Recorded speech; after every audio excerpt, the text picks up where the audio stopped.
Hey friends, I'm the storyteller. Before you get too comfortable, do me a small favor, hit like and subscribe, but only if you really enjoy this kind of storytelling. And while you're here, tell me in the comments where you're watching from and what time it is there. I always love seeing how far these stories reach. Catherine Wells Burr was just 23 years old when her life was tragically cut short. Born in the southwest of England, likely in Somerset or possibly nearby in Bristol, she'd spent her entire life in that quiet, familiar corner of the country. To those who loved her, she wasn't just Catherine. She was Caf, spelled C-A-F, a nickname filled with warmth and affection, one of those charming little British quirks that sticks in your memory. Her friends and family would often call her our Caf, a phrase that sounded so personal, so rooted in love and community. It's the kind of nickname that tells you just how deeply someone was loved. Catherine was smart, driven, full of potential. She studied business and management at Bath Spa University, and she was the kind of student who always had a plan. She wasn't just dreaming of success, she was building it, step by step. She loved music too. You could see it in her tweets, little snippets of her favorite lyrics, especially from Eminem. His Relapse album was on constant rotation. And in the summer of 2010, when Catherine was 21, just finishing up her university course, she took on a part-time job at the Henry Hoover factory in Somerset. It was supposed to be temporary, just something to do while she figured out her next move. But that factory is where she met Rafal Nowak. He was 29, confident, a little older, a little mysterious. Originally from Poland, Rafal had left behind a full life overseas, a wife, a child, a mountain of debt. He came to the UK for a fresh start, hoping to earn more money, pay off what he owed, and escape whatever it was he didn't want to face back home. When he arrived in the UK, Rafal began dating a Polish woman named Anna Lagwinowicz. They became a couple. In fact, he lived with her. They were building something together, at least. That's what Anna thought. But everything changed when Rafal met Catherine. He started seeing them both at the same time. Catherine had no idea that Anna existed. And Anna had no idea that Rafal had met someone else. To both women, he was theirs. But it wasn't going to last. As his relationship with Catherine deepened, Rafal realized he couldn't juggle this double life forever. Catherine was falling in love. She introduced him to her family, and they loved him. They welcomed him in with open arms. Catherine even told them that this was it. She wanted to spend the rest of her life with Rafal Nowak. And Rafal made his choice. He broke things off with Anna Lagwinowicz quietly, without explanation. She still didn't know about Catherine. She just knew Rafal was leaving. And Catherine still believed she had been his one and only from the start. Eventually, Rafal and Catherine bought a house together, a 2-bedroom terrace home in Chard, Somerset. They were young, in love, planning a future. Catherine had so much to look forward to: her graduation, her career, marriage, children. Her whole life was unfolding in front of her like the first page of a beautiful story. Everything seemed perfect. In 2011, after finishing her university degree, Catherine made a decision that felt natural, almost destined. She chose to stay at the pneumatic factory, the very same place she'd worked part-time during her studies. The factory, known for producing the iconic Henry Hoover vacuums, wasn't just a workplace to her, it was a family tradition. Her mom, her dad, and her sister all worked there too. Catherine had grown up around that factory. She'd always known she wanted to be a part of it. But she wasn't interested in just clocking in and out like everyone else. She had bigger dreams. She applied for the graduate training program, a pathway designed to shape future leaders within the company. Management roles, strategic positions, that's where she was headed, and she was thriving. Everything in Catherine's life was lining up: the job, the relationship, the home, her future. But then, one day in September 2012, something happened. Catherine stopped showing up to work. No call, no message, No explanation. And the first person to raise the alarm was Rafal Nowak. He went to his manager and told him something was wrong. He said, "I'm really worried. I left Catherine at home this morning. She seemed fine. I kissed her goodbye, but now she's not answering my calls. She hasn't shown up for work." Rafal started his shifts early around 5 a.m. Catherine, in her new position, had a later start closer to 9 a.m. So most mornings, he would kiss her goodbye, leave quietly, and let her sleep in. That morning seemed no different, but now she wasn't at work, and she wasn't answering her phone. Still, Rafal tried to stay calm.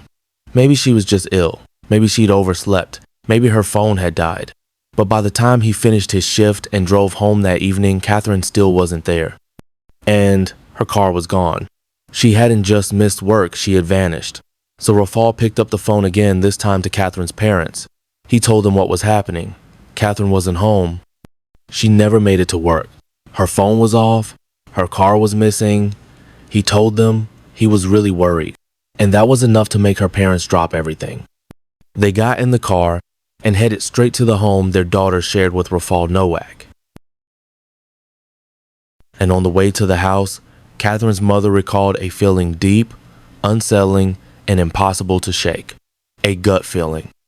She said later that it was like a mother's instinct, that quiet, heavy sense that something was very wrong, that this wasn't just a case of a missed alarm or a dead phone battery. She couldn't explain it. She just knew something terrible had happened to her daughter. By this time, Catherine still hadn't contacted anyone. Not her parents, not her friends, not even Rafal. And as they sat together in that house, trying to make sense of what was happening, Rafal expressed a particular fear to Catherine's parents. He said there was one thing that had really been bothering him. Catherine had been receiving threatening messages for a while now, texts and emails from an ex-boyfriend. Messages that said things like, "If I can't have you, no one can." The tone of those messages was chilling, dark, obsessive. Rafal told them that Catherine had been deeply distressed by them, anxious, on edge. And he wasn't just afraid that someone might hurt her, he was also worried that she might hurt herself. According to Rafal, Catherine had talked about suicide before, about feeling overwhelmed. He said the threats had really gotten to her. He was scared she might have done something drastic. So now, there were multiple theories. Had she run away? Had someone taken her? Had she done something to herself? The family knew they couldn't waste any more time. They contacted the police, and an official investigation was launched immediately. The search for Catherine Wells Burr had begun. Meanwhile, Rafal stayed at home with Catherine's parents. They comforted one another. They waited. But the waiting didn't last long.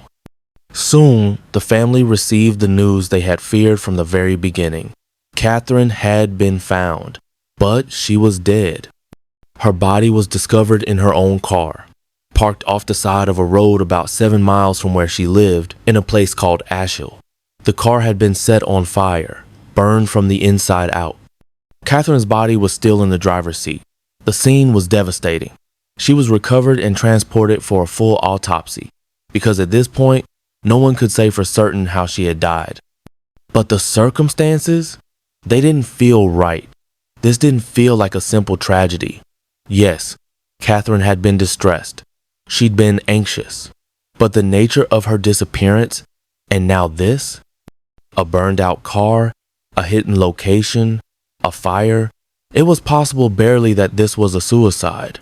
But it seemed highly unlikely. Because suicide victims don't usually go to such lengths to destroy the scene. Burning the car? Why? What would be the point? The fact that the scene, this potential crime scene, had been set on fire immediately raised red flags for investigators. Because in most suicide cases, that's not something you see. But with murders, with people trying to destroy evidence, it's common. When someone sets fire to a scene, it often means they want to erase everything, fingerprints, DNA, clues, trace materials. It's a cleanup method, a final act of control, and that alone made investigators suspicious. So, the police officially classified Catherine Wells, Burr's death, as suspicious. And they began the process of interviewing everyone close to her: friends, family, and of course, Rafal Nowak. Now, police didn't have any specific evidence that pointed to Rafal. Nothing concrete. No blood, no signs of a struggle, no witnesses, nothing that directly tied him to the fire. But in cases like this, when someone dies suddenly, unexpectedly, in circumstances that don't make sense, there's always one person the police look at first: the romantic partner, the boyfriend, the girlfriend, the spouse. Because statistically, that's where most violent crimes begin. Police explained this to Rafal, explained it to the family. They reassured everyone that it was standard procedure, that yes, they had to look at Rafal a little more closely, but they were going to explore every possible angle. They promised to leave no stone unturned. This was about finding justice for Catherine, and when Rafal sat down with detectives, he told them his version of events. He said that the night before Catherine was found, they had spent the evening together. Nothing out of the ordinary. Just a typical night for the two of them. They'd gone to the supermarket together, picking up some last-minute ingredients for dinner. They were planning to make burgers, so they grabbed buns, lettuce, whatever else they needed. Then they went back home, cooked together, ate together, watched a DVD, fell asleep. Rafal told police that he woke up around 5 a.m. the next morning, like always. Catherine was still asleep, so he got ready for work, showered, got dressed, packed up, and just before leaving, he said he gently woke her up, gave her a kiss goodbye just like he did every morning, and then left. Catherine had a later shift, so he said she would wake up and head in on her own. This was their daily routine: simple, normal, ordinary. That's what he told the police. And that night, the same night Catherine's burned body was discovered, her parents did something that showed just how much they still trusted him. They invited Rafal Nowak to come and stay with them. They didn't want him alone in that house, the house he had bought with their daughter, the house that was supposed to be the start of their family. They wanted to be together, to grieve, to support each other, to hold on to what was left, because Catherine's family had always treated Rafal like one of their own. They saw him as a son, but within 24 hours of Catherine's body being found, that trust began to crack.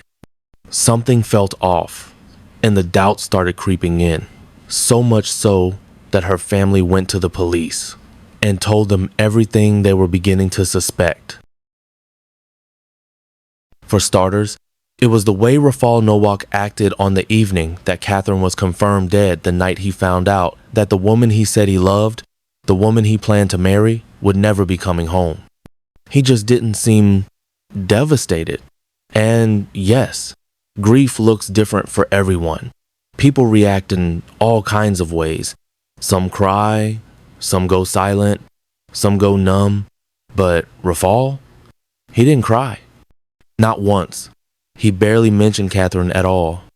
In fact, her family remembered that he talked more about dinner, about wanting a steak, than he did about the fact that the love of his life had just been found murdered in a burned out car.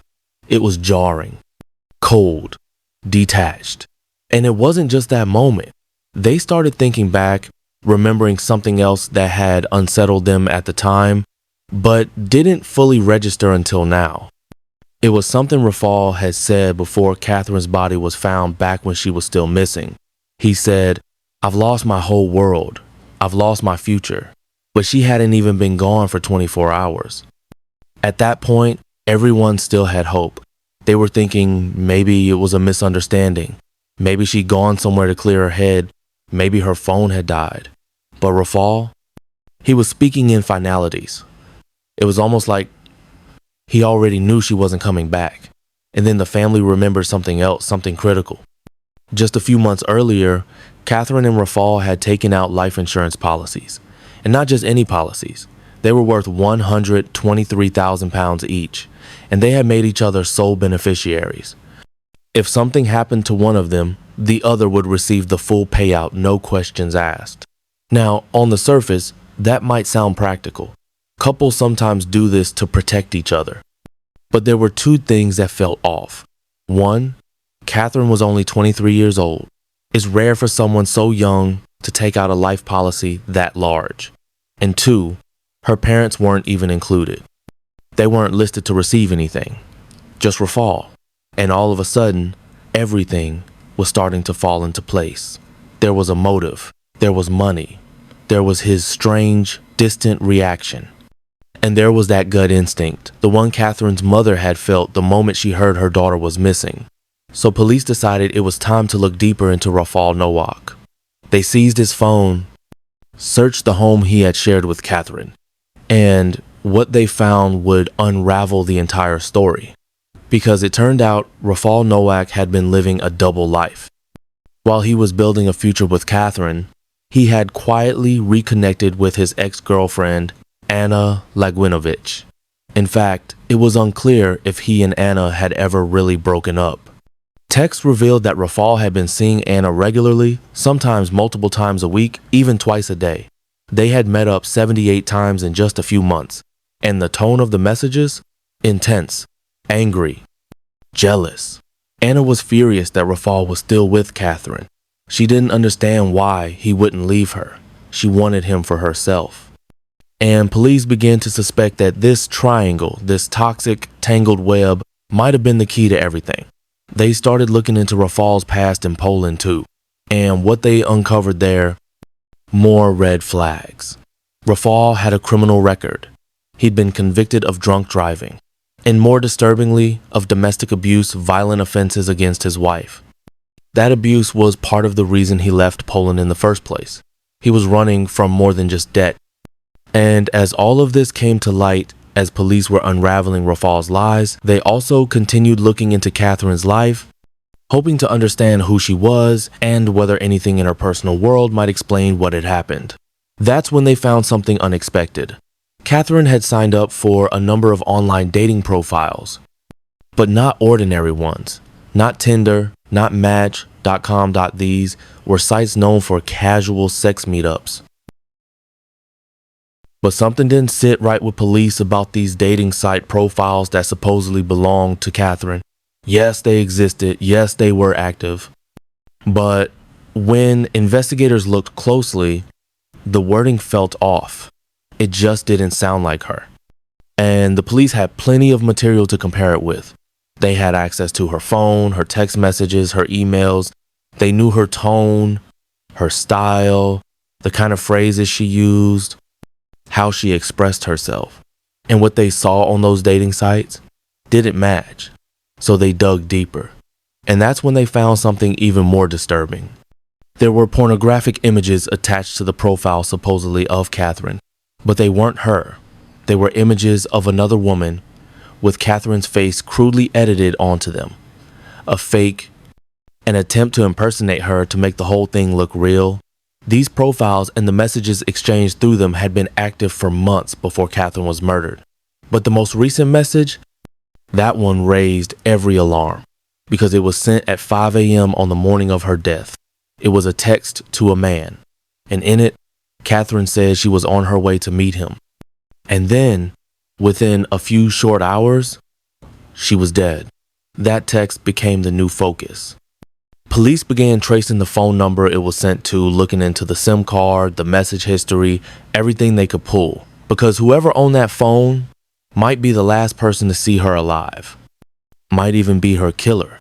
As that part of the investigation kicked into high gear, the results of Catherine's autopsy came back, and they confirmed what police had started to fear. Catherine had been suffocated to death. She'd been asphyxiated, murdered before her body was ever put in the car. It looked like someone had transported her body, placing it into the vehicle, likely in the boot, and then driven it out to that remote location. Someone had then set the car on fire, attempting to destroy every last trace of what had happened. And that was when police remembered something from earlier in the investigation. Something small. Something that, at the time, seemed irrelevant. Back when Catherine had only just gone missing before her death was confirmed, officers had gone to speak with Rafal Nowak at the home he shared with Catherine. They hadn't been searching for clues then. It was just an early welfare check, but they remembered it clearly now, because outside hanging on the washing line was a single pillowcase, freshly washed, dripping dry in the breeze. Just one. Not a full set, not bed sheets, not other pillowcases, just one. And when you think about it, how common is that? Who washes one pillowcase on its own? No one does that. This led investigators to believe something chilling, that Catherine had been suffocated using that exact pillow, the one with its case now drying alone on the washing line. And once her killer had done it, they quietly stripped the case off, washed it, and hung it outside, like it was nothing more than part of the weekly laundry. It was a small detail, but it spoke volumes. Meanwhile, forensic experts were continuing their analysis of Catherine's burned-out car. They determined that the fire had been set at approximately 6 a.m. on the morning she was found. That timeline was important because Rafal Nowak had already clocked in to work at 5:30 a.m. that morning. So technically, he couldn't have been the one to light the fire. But something else didn't add up. Those same forensic scientists noted what Catherine had been wearing at the time of her death. Her body was found dressed in shorts. And according to everyone who knew her, that didn't make sense. Catherine never wore shorts, not out in public, not for work, not even casually during the day. The only time anyone had seen her wear shorts was at night, at home, in bed, pajama shorts. So had Catherine been killed in her sleep? Or at the very least, while still in her pajamas, before she had a chance to get dressed? Because if that was the case, it would seriously undermine the theory that she'd gone out to meet a man from one of those dating sites. Surely, if she was meeting someone, especially for a hookup, she would have changed clothes. She wouldn't have gone in her pajama shorts. It didn't make sense. And right now, the entire case was beginning to feel like a twisted puzzle. But then came the final piece that pulled everything together. From Catherine's autopsy, one more key detail emerged. She still had undigested food in her stomach at the time of her death. Forensic pathologists noted that this was very significant, because based on how the human body digests food, it would have been impossible for her to have undigested food if she had been killed any later than 5 a.m., which meant Catherine was likely murdered before that. In fact, forensic analysts narrowed it down even further, estimating her time of death at around 2 to 3 a.m. And who was at home with Catherine at 2:30 a.m.? Rafal Nowak. Rafal had told the police that he kissed Catherine goodbye on his way to work that morning. But now, they knew that couldn't be true, because Catherine was already dead by 5 a.m. The autopsy had confirmed it, the timeline was set, which meant Rafal had lied. He hadn't kissed her goodbye because she was no longer alive to be kissed. So now investigators began to wonder, had Rafal killed Catherine hours before his shift and then built an alibi by showing up at work as if everything was normal? Was the next part of the plan to have someone else, someone he trusted, come to the house after he left, move her body into the car, and set the fire? It was starting to look that way. And with the evidence mounting, within 24 hours of Catherine's body being discovered, Rafal Nowak was arrested and brought into police custody. From that moment on, everything started to unravel. Police dug deeper into Rafal's phone, especially the text exchanges between him and his ex-girlfriend, Anna Lagwinowicz. There were dozens of them. Messages filled with jealousy, resentment, frustration. Anna clearly hated the fact that Rafal was still with Catherine. She wanted more. She was pushing for him to leave Catherine for good. And based on the tone of those texts, police suspected that Anna might know more than she was letting on. Maybe she wasn't the killer, but maybe she was involved. So detectives made the call. They arrested 32-year-old Anna Lagwinowicz and brought her into custody as well.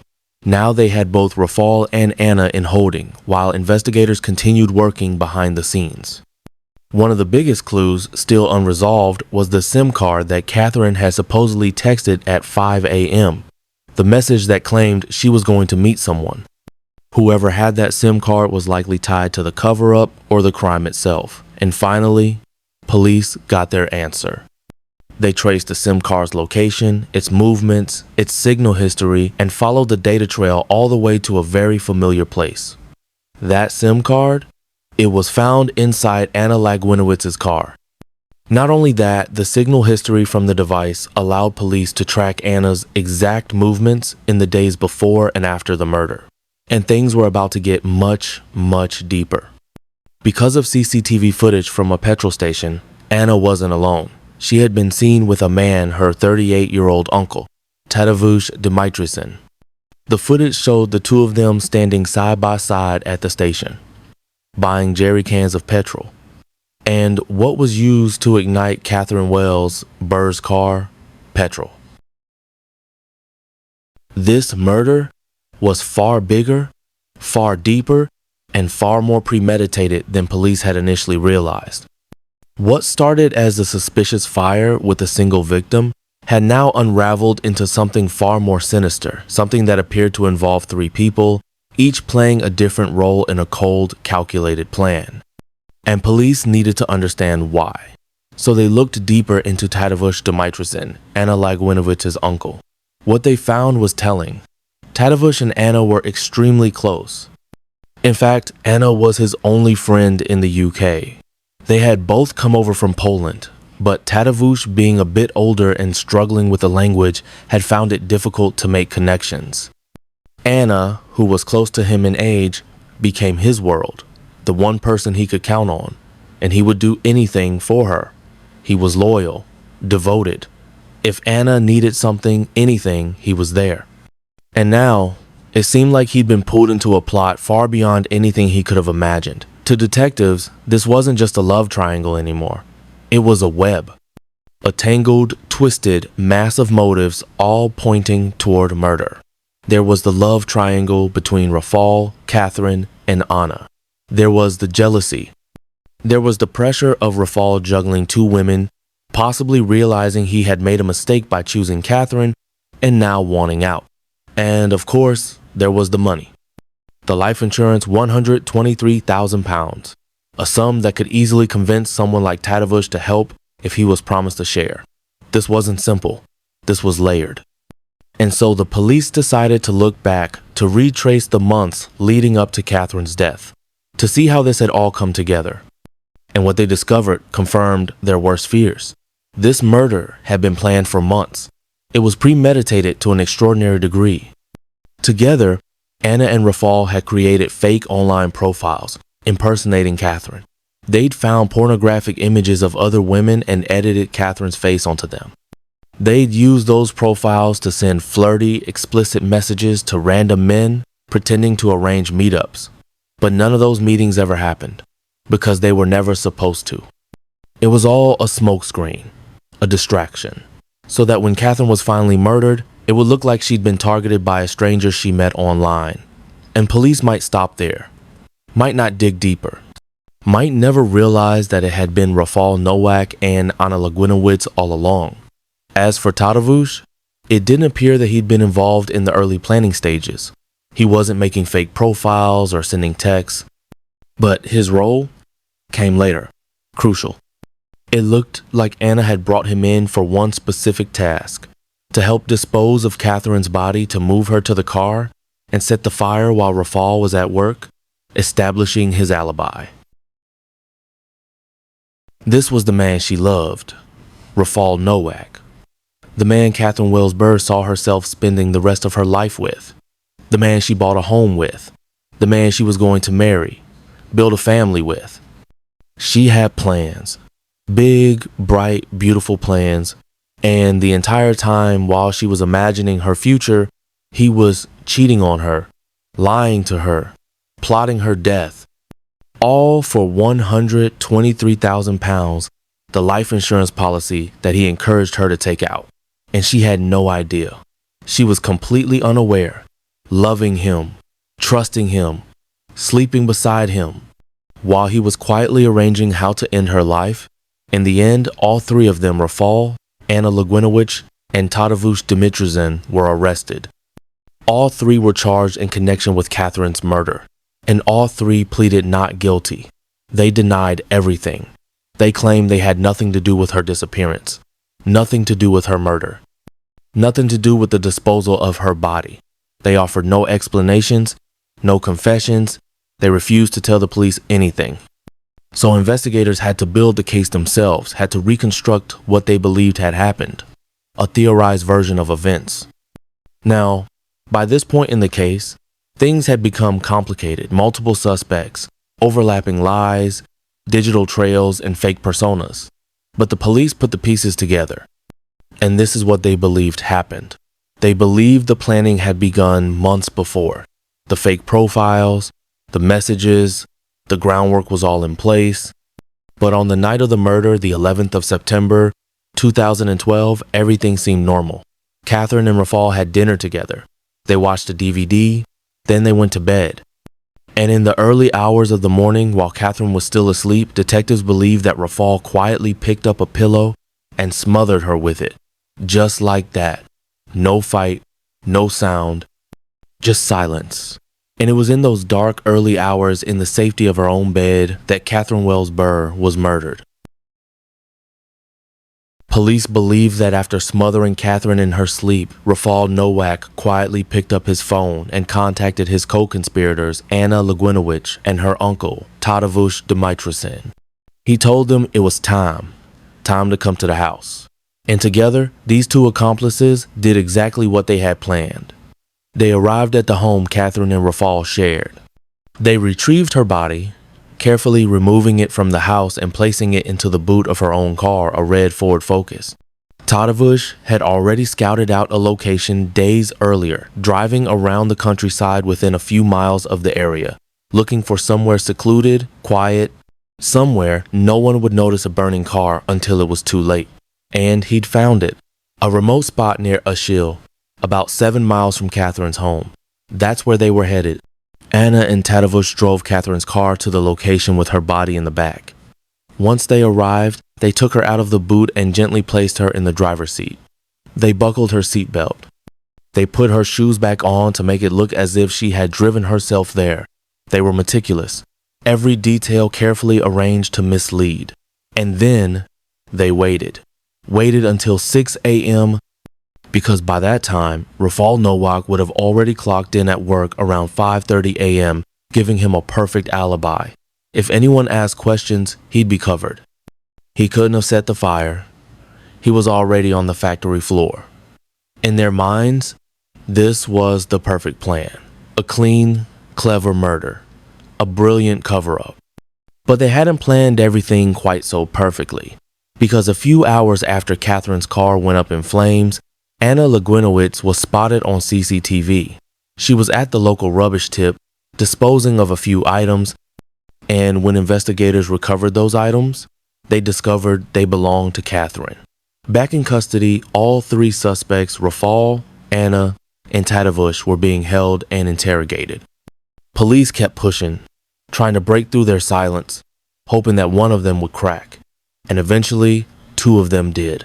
Rafal and Anna turned against each other. Rafal told police that Anna had killed Catherine out of jealousy, that Anna wanted to be with him, and saw Catherine as the obstacle standing in her way, so she got rid of her. Anna, on the other hand, painted a completely different story. She said that Rafal had hired a hitman to kill Catherine, that he'd done it purely for the insurance money. Two people. Two wildly different stories. And it didn't end there. Anna then attempted one of the most bizarre deceptions of the entire case. She tried to smuggle a fake confession letter out of prison. The letter was written as if it came from this imaginary hitman, claiming that Rafal had paid him £20,000 to kill Catherine. But the letter wasn't from any hitman. Anna had written it herself. And she had help. She gave the fake confession letter to her cellmate, who was about to be released from prison. The plan? Her cellmate would take the letter upon release and mail it to the police, making it look like a spontaneous confession from a killer who had nothing left to hide. But that plan fell apart too, because once her cellmate got out, she walked straight into a police station and said, "Anna Lagwinowicz tried to make me do this." Eventually, all three of them were put on trial for the murder of Catherine Wells Burr. In the courtroom, Rafal Nowak sobbed from the dock. He insisted he was innocent. He said he had lost the love of his life, that he had nothing to do with Catherine's murder, that it was all Anna, all her doing, all her rage, all her plan. But something came out during the trial that seriously undermined his entire defense. It was revealed that on the way to court one day, Rafal had been overheard whispering something to Anna Lagwinowicz. He said, "I love you," and she said it back. That moment, that quiet, intimate exchange told police and the jury everything they needed to know. This wasn't a man grieving the loss of his girlfriend. This was a man who had conspired with his lover. Their expressions of love only confirmed the theory police had been building all along, that Rafal and Anna had murdered Catherine together for mutual benefit. When Rafal was questioned about the "I love you" moment, he tried to talk his way out of it. He claimed he was only saying it to manipulate Anna, to keep her happy, to keep her talking, to maybe extract some confession out of her. He said it didn't mean anything, but it was too late. The damage was done. Rafal's defense continued to push the idea that Anna acted alone, that she had murdered Catherine out of jealousy and spite, furious that Rafal had moved on to someone else. But there was just too much evidence stacked against that version of events. And during the trial, another disturbing theory came to light. Now, to be clear, it's not entirely known how police came upon this information, so it should be taken with caution. But investigators theorized that the original plan had been to murder Catherine the night before it actually happened. Rafal had reportedly been planning to wait until the middle of the night when she was in her deepest sleep. But something interrupted. Catherine received a phone call in the middle of the night and it woke her up. She eventually went back to sleep, but detectives believed that disruption threw everything off.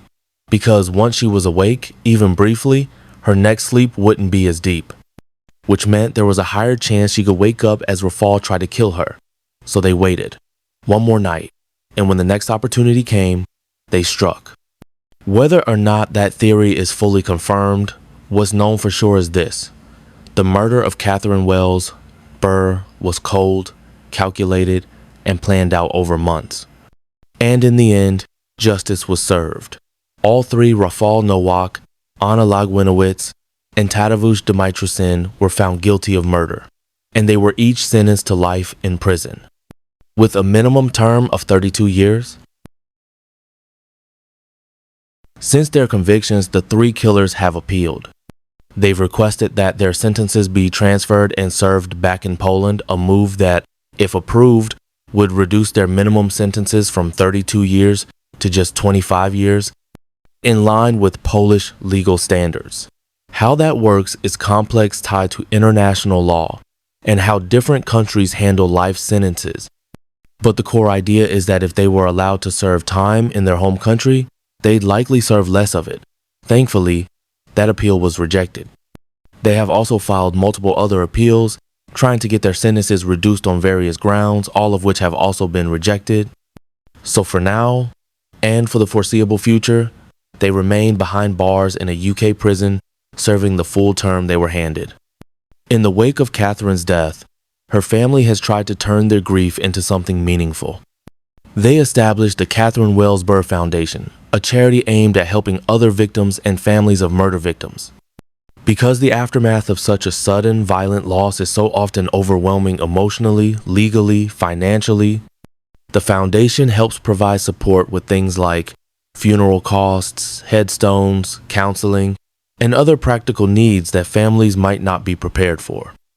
They've also used their platform to campaign for tighter immigration laws in the UK. Catherine's family believes that individuals moving into the UK, particularly from countries where they have known criminal records, should be subject to stricter screening procedures. Rafal Nowak, after all, was known to Polish authorities.